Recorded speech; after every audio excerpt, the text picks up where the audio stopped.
Voices from the Inside, Letters from Famous Prisoners by Denise No is a self-published ebook that I have at Amazon.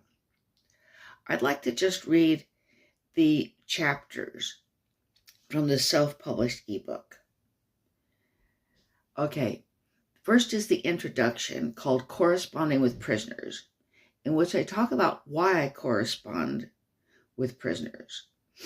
The main reason is I had something I wish to tell them, or I had something I wish to ask them. Okay, chapter 1 is Charles Manson and Company.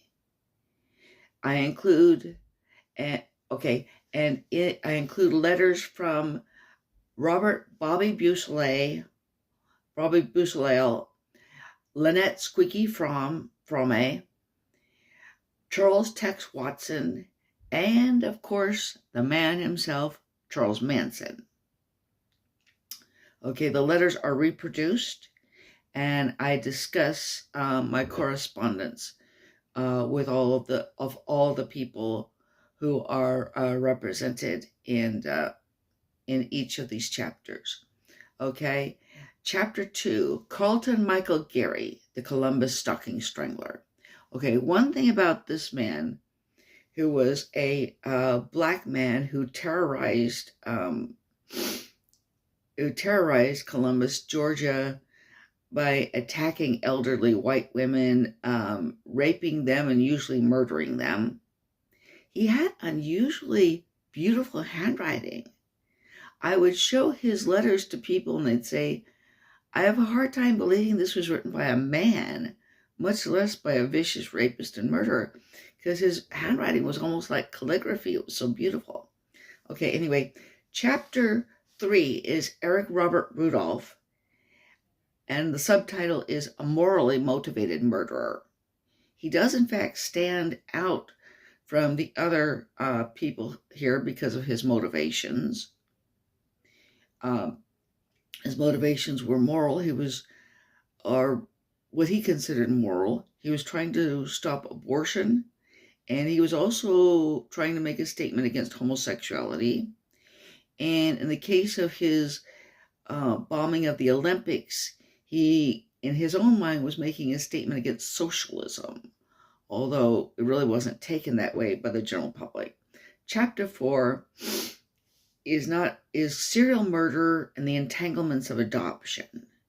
Now, I'm not against adoption by any means. I think it's a beautiful thing, and most of the time it does work out well. But I do write about the fact that adoptees are disproportionately represented in serial murder. That doesn't mean we should be scared of adopted people as a group, because as a group, adopted people tend to do very well. Serial murder is rare, but adopted people are overrepresented in this area, and that chapter discusses that.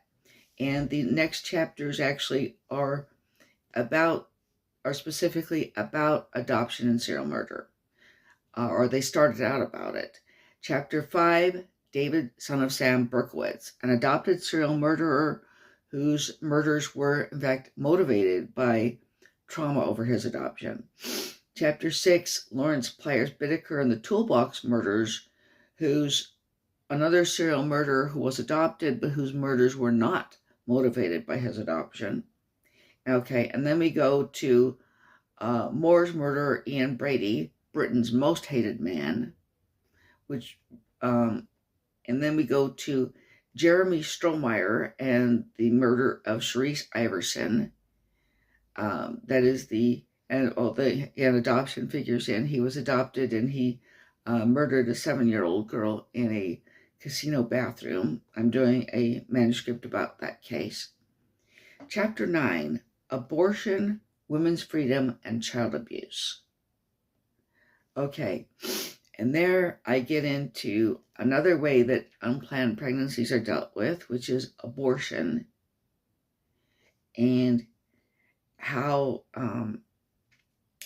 it's kind of sad that women's freedom should be represented by a morally problematic operation, and one that actually has a link with child abuse. Although it was kind of sold as the cure, we're not going to, if all children are wanted, they won't be abused. That didn't happen. And the next chapter is chapter 10. Renee and Sean Neasley, and it asks the question, did abortion factor in a toddler's killing? Okay, and that case is specifically about the fact that Sean Neasley, a 3-year-old child, was beaten to death the day after his mother had an abortion. Did the abortion trauma figure into that killing? Okay, chapter 9, Betty Broderick, June Cleveland.